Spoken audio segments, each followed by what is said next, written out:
की एकदा 5:59 झाली की इलेक्शन प्रोसेस थांबवावी लागते, दरवाजे बंद करावे लागतात, जे आतमध्ये आहेत त्यांना टोकन दिलं जातं आणि ज्याच्याकडे टोकन आहे त्यालाच मतदान करण्याचा असणारा अधिकार आहे. पीओ जो आहे म्हणजे प्रिसाइडिंग ऑफिसर त्या पोलिंग बूथवरचा, त्यांनी ही सगळी कारवाई करायची आहे आणि त्यांनी ही कारवाई केल्यानंतर त्याचं सगळं रेकॉर्ड त्याला असं मेंटेन करावं लागतं की किती टोकन दिले आणि किती टोकन दिल्यानंतर त्याच्यापैकी किती टोकनदारांनी मतदान केलं याचा असणारा डेटा त्याला असणारा ठेवावा लागतो. आणि तोच डेटा नेमका आम्ही मागतोय, त्याला उत्तर असं येतंय की हा डेटा उपलब्ध करून देता येत नाही.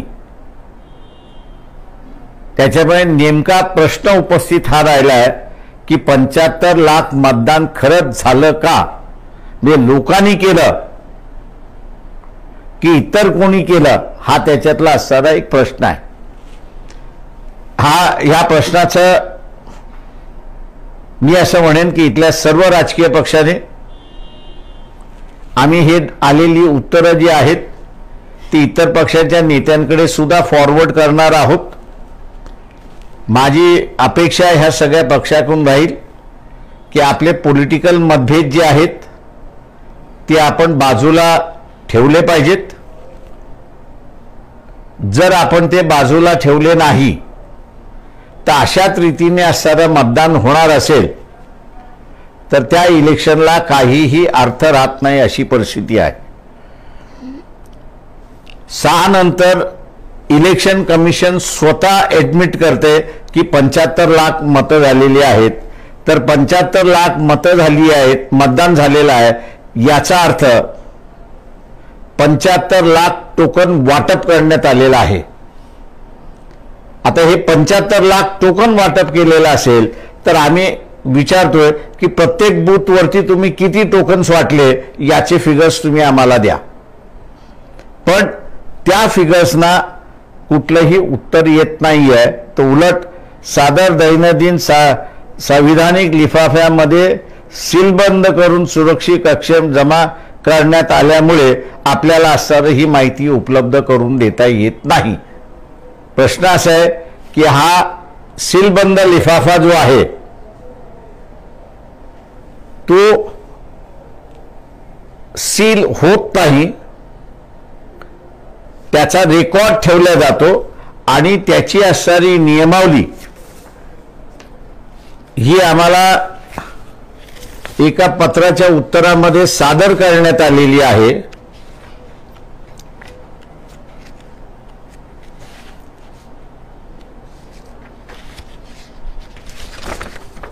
हे जे अनेक्शर आहे, डॉक्युमेंट्स कसले कसले आहेत त्या सगळ्या संदर्भातला आहे. Rule number 94A packet of unused ballot papers, 94B rejected ballot papers, 94C paper specified in annexures. म्हणजे हे तुम्हाला जे आम्ही म्हणालो की टोकन तुम्ही वाटलेत, किती वाटलेत,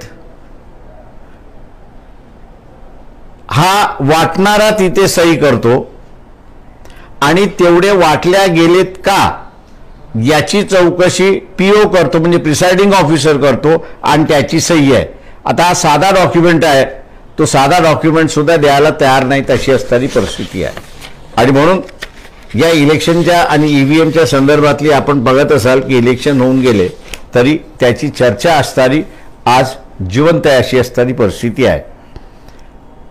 इलेक्शन कमिशनच्या पदाधिकाऱ्यांकडून आम्हाला ही माहिती मिळाली नाही तर आम्हाला कोर्टाचं दार थोटवल्याशिवाय दुसरा मार्ग नाही. कदाचित तिथल्या राजकीय पक्षाने हा जर इंटरेस्ट घेतला आणि एकत्र येऊन लढण्याचा असताना त्यांनी जर विचार केला तर मला असं म्हणता येईल की हे 75 लाख टोकन तुम्ही आम्हाला दाखवा. हे 75 लाख टोकन तुम्ही जर दाखवू शकत नसाल तर हे सगळं बोगस मतदान आहे.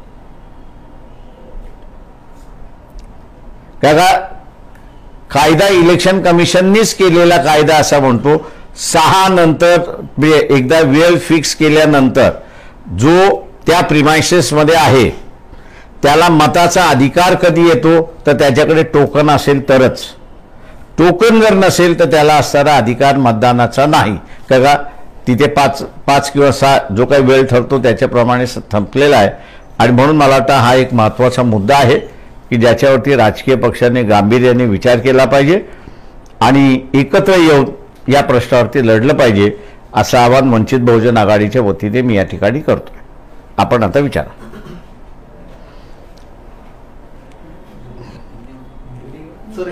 हिंदी. महाराष्ट्र के जो चुनाव हुए उसमें धांधली हुई है ऐसा आरोप हम लोग वहां पर कर रहे हैं. भारतीय जनता पक्ष की जो अघाड़ी है उससे एक जवाब दिया जा रहा है भैया लोकसभा में आप लोग जीते इसलिए ईवीएम में गड़बड़ी नहीं ऐसे कह रहे हो और इस बार हारे हो इसलिए आप कह रहे हो कि ईवीएम में धांधली हुई है ऐसा आप लोग आरोप कर रहे हो. मैं इस बात से वाकिफ हूं कि ईवीएम मैनिपुलेट किया जा सकता है. ऐसा नहीं है कि नहीं वो मैनिपुलेट किया जा सकता है और उसी के लिए हम लोग ने जो है वो इलेक्शन कमीशन के जो अधिकारी है रिटर्निंग ऑफिसर हर असेंबली इसको हम लोग ने जवाब लेटर लिखे उनसे कुछ जानकारी हासिल करने की हम लोग ने कोशिश की. उस लेटर में हमने लिखा था कि 20 तारीख को पोलिंग कितना हुआ उसकी आंकड़ेवारी आनी चाहिए, फिगर्स आनी चाहिए और दूसरा जिस दिन काउंटिंग हुआ उस काउंटिंग के वक्त कितने वोट काउंट हुए, पोल वोट्स और बैलेट वोट्स ये कितने काउंट हुए उसकी जानकारी हम लोग को मिलनी चाहिए. दूसरा जो है वो इलेक्शन कमीशन के वेबसाइट पे 75 लाख वोटर्स 6 बजे के बाद वोटिंग को आए ऐसे जानकारी उन्होंने ही पब्लिक को दी है. उसी को नजर रखते हुए हम लोग ने रिटर्निंग ऑफिसर से पूछा कि 6 बजे के बाद कितने लोग इलेक्शन बूथ में खड़े थे. 6 बजे के बाद उनको स्लिप किसने बांटी, किस अधिकारी ने बांटी उसका नाम चाहिए और उस वक्त 6 बजे में आपने जो स्लिप बांटी है कितने लोगों को बांटी है संख्या जो है वो आप देना चाहिए. चौथा जो है ये स्लिप बांटते समय जो वीडियोग्राफी वहां पर होती है क्या इसकी वीडियोग्राफी हुई है और वीडियोग्राफी हुई है तो उसकी एक कॉपी आप हमको दीजिए. यहां सिर्फ चौथा अधिकारी है लेकिन उसका जवाब अब मेरे पास नहीं है इसलिए मैं उसको रिफर नहीं करता हूं. लेकिन 3 रिटर्निंग ऑफिसर ने जवाब दिया है. एक 243 भूमपरांडा विधानसभा मतदार संघ जो है उसने जवाब दिया है. 108 औरंगाबाद पश्चिम और नांदेड़ के दक्षिण रिटर्निंग ऑफिसर जो है उन्होंने उसका जवाब दिया है और जवाब देते समय उन्होंने यही कहा है कि ये जानकारी हम आपको दे नहीं सकते. 6 बजे के बाद की जो जानकारी है वो हम लोग दे नहीं सकते क्योंकि वो सीलबंद है. वो जो है वो सीलबंद है और सीलबंद होने की वजह से हम लोग आपको दे नहीं सकते. जहां तक मैं समझता हूं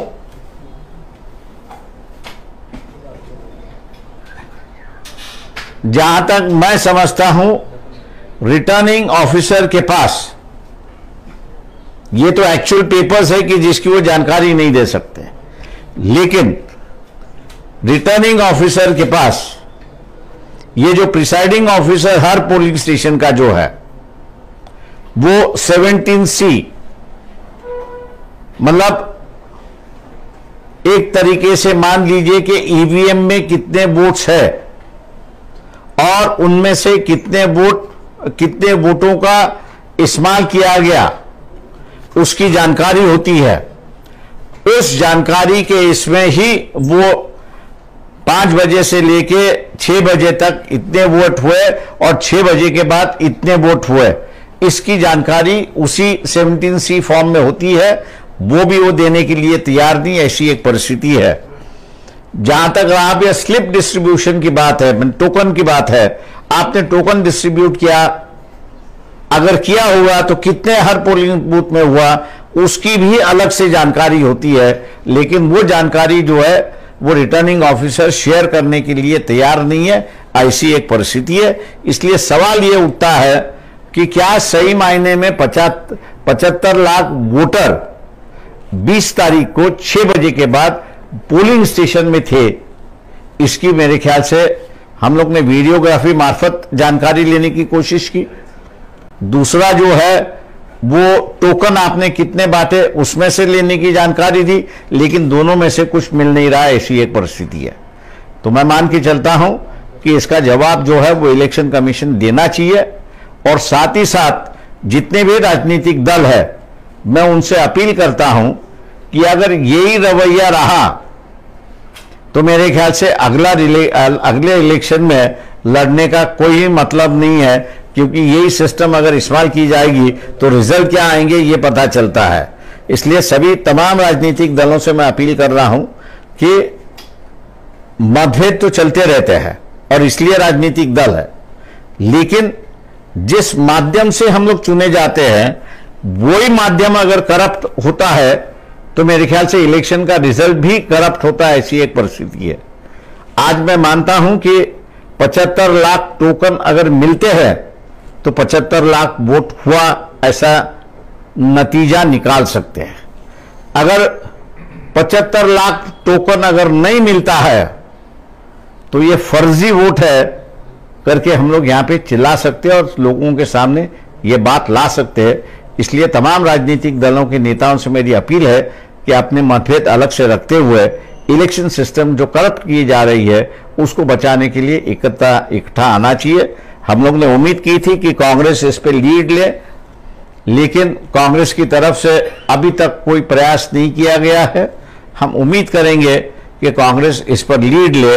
अगर कांग्रेस लीड नहीं लेती है तो वंचित बहुजन आघाड़ी ये सब जानकारी आने तक रुकेगी, और एक दफे सब जानकारी आई तो तमाम राजनीतिक दलों के नेताओं के साथ में बैठते हुए उनसे ये डेटा हम लोग शेयर करेंगे और फिर उनसे अपील करेंगे कि इकट्ठा अब इलेक्शन कमीशन के साथ में लड़ने की नौबत आई है और उसे हम लोग पीछे नहीं हटना चाहिए। आपने ईवीएम लेकर आंदोलन को लेकर एक आंदोलन भी शुरू किया है चेंबूर में, स्वाक्षरी मुहिम। नहीं, वो हम लोग ने शुरुआत की, महाराष्ट्र भर शुरुआत की है, वो आज भी जारी है। कई लोग जो है मेरे हिसाब से जो है अभी तक जो मुझे जानकारी मिली है हर कॉन्स्टिट्यूंसी में से 10,000, 15,000, 20,000 लोगों ने ईवीएम के खिलाफ के कैंपेन में साइन किया हुआ है और यही कहते हैं कि बैलेट पेपर का इस्तेमाल होना चाहिए।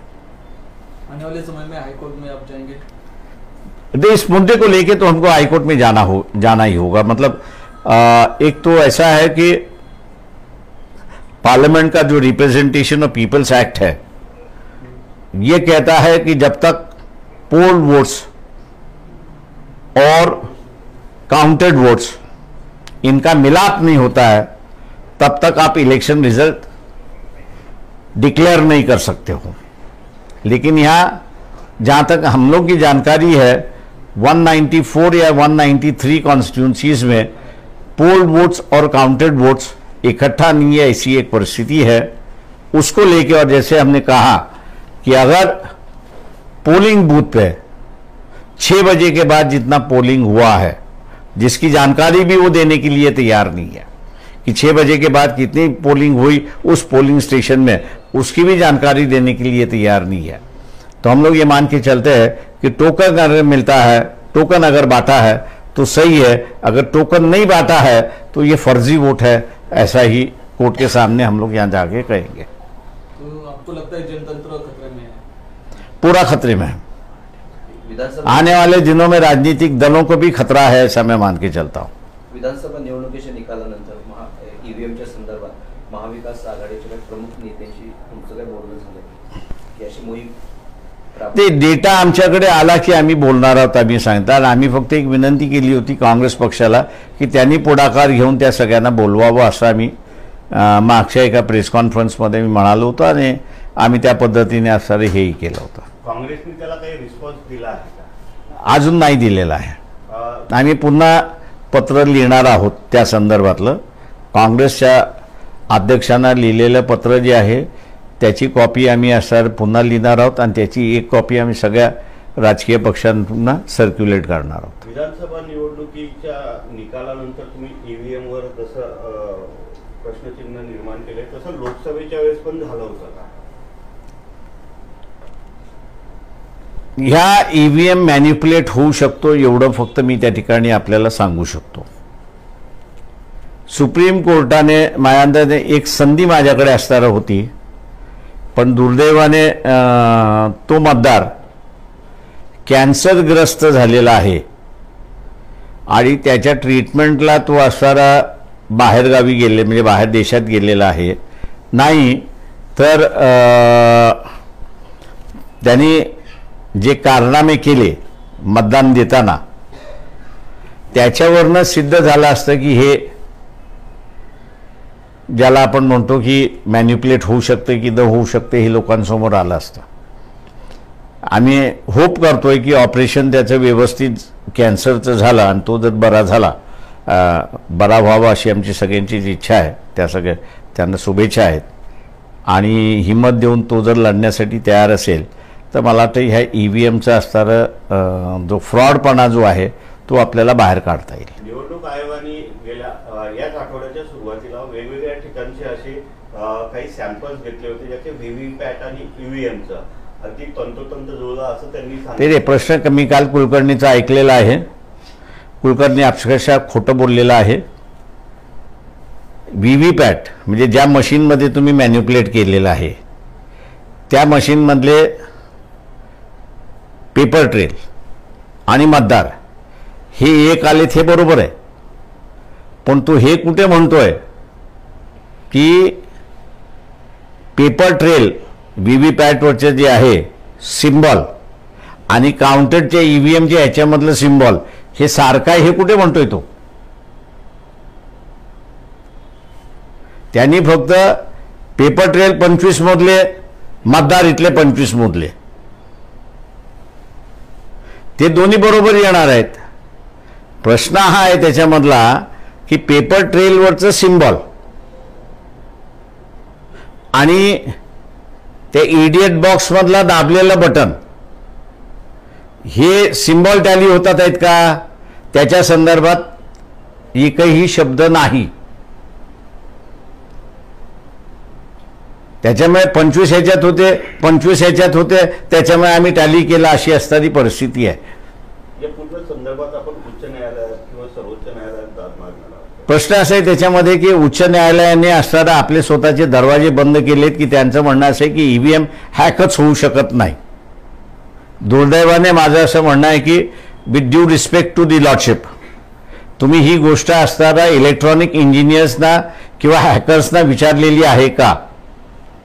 तर नाही। जजमेंट देणारा असणारे लॉर्डशिप हे इलेक्ट्रॉनिक सेक्टरमधले तज्ज्ञ आहेत का? तर नाही। आणि मी याचं चॅलेंज ह्याच्यासाठी करतोय की ईव्हीएम बद्दल पहिलं पिटिशन जे गेलं होतं त्या पहिल्या पिटिशनमध्ये 36 चुका दाखवण्यात आल्या होत्या आणि म्हणून मी असणारा लॉर्डशिपनं चॅलेंज करतोय। या 36 चुका पहिल्यांदा जेव्हा इलेक्ट्रॉनिक डिपार्टमेंट असेल किंवा त्याच्यातले असणारी तज्ज्ञ लोक असेल त्यांनी त्याच्यासमोर आणून दाखवलेला असणारा हा रेकॉर्ड आहे. आणि नंतर फक्त एक ॲफिडेव्हिट BHEL आणि ECL मधनं दाखल करण्यात आलं की हे सगळे आम्ही रेक्टिफाय केलेले आहेत. पण त्याच्यामध्ये नवीन हॅकर्स, नवीन सिस्टम आलेले आहेत, नवीन हॅकर्स आहेत, नवीन EVM आहे. मुळात माझं म्हणणं असं आहे की सुप्रीम कोर्टाने इलेक्शन कमिशनकडून जे विचारलं पाहिजे होतं ते म्हणजे ही जी मायक्रोचिप आहे, ही मायक्रोचिप रीरायटेबल आहे की सेल्फ बर्न्ड आहे, की रीराईट करायला गेलात की ती सेल्फ बर्न्ड होते अशी आहे का? ती जर रीरायटेबल असेल तर मग हॅकरचं काम आहे, त्याला फक्त कोड सापडला पाहिजे. तो कोड सापडला की तो असा रिराईट करतो. महाराष्ट्रामध्ये महायुती आलेली आहे. झारखंडमध्ये पण एक मतदान झालं होतं, तिथे काँग्रेसचं सरकार, JMMचं सरकार आलेलं आहे. त्याचबरोबर वायनाडमध्ये प्रियंका गांधी सुद्धा निवडून आलेले आहे. मग या सर्व EVM हॅकरनी कुठे हॅक केला हा इश्यू आहे. सगळ्या मशीन असणाऱ्या हॅकेबल आहेत का? त्या हॅकेबल आहेत, मी नाही म्हणत नाही, पण हॅक कुठे करण्यात आल्या? झारखंडमध्ये हॅक केलं नसेल म्हणून असणारा रिझल्ट वेगळा आला. महाराष्ट्रामध्ये सरळ सरळ दिसते.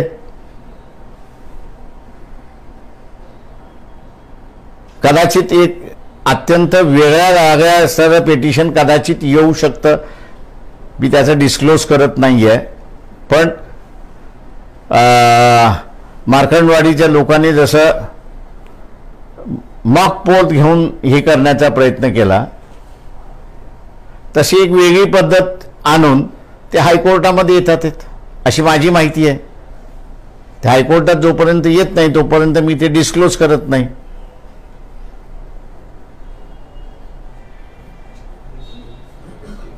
चलो, थँक्यू. आभारी आपल्या सगळ्यांचा. आणि EVM बद्दल तुम्ही आम्हाला साथ द्या.